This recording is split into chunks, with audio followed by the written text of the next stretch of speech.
প্রথম হলো ব্যক্তি,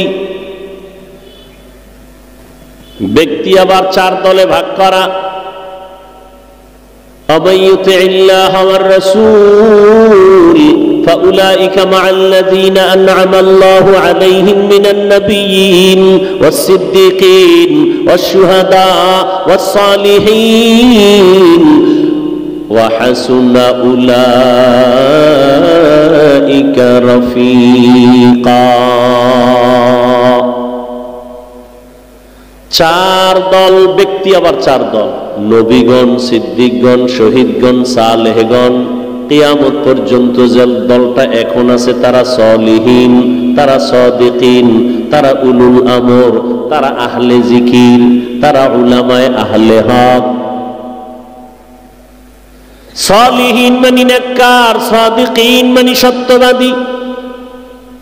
এদেরকেই আবার আল্লাহ বলেন না উলিল আমর, কুল আতিউল্লাহ ওয়া আতিউর রাসূল উলিল আমরি মিনকুম। এরা আহলে জিকির, ফাসআলু আহলা যিকরি ইন কুনতুম লা তা'লামুন।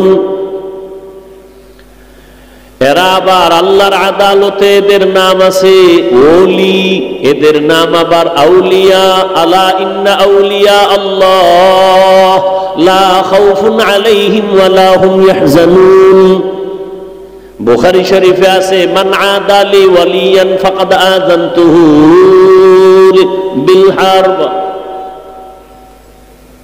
এদেরকে সব উপাধির মধ্যে মূল হলো এরা সবাই উলামায়ে আহলে হক। ইন্নামা ইয়াখশাল্লাহ মিন ইবাদিহিল উলামা। এরা কি সবাই? উলামা।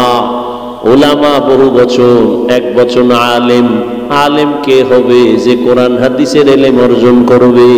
আর কোরআন হাদিসের ইলম অর্জন করবে, ইলম আবার দুই লাইনের ইলম আছে। কয় লাইন? একটা হলো ইলমে শয়তানি আর একটা ইলমে রহমানি। শয়তানের ইলম আছে আর ইলম রহমানের ইলম আছে।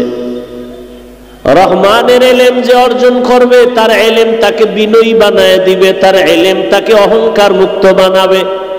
আর শয়তানি ইলম যার মধ্যে আসবে সে অহংকারী হবে আর বলবে আনা খায়রুম মিনহু, আমার মতো বড় বক্তা কেউ নাই, আমার মতো বড় আলেম কেউ নাই, আমার মতো বড় মুফতি সাহেব কেউ নাই, বড় মুহাদ্দিস কেউ নাই।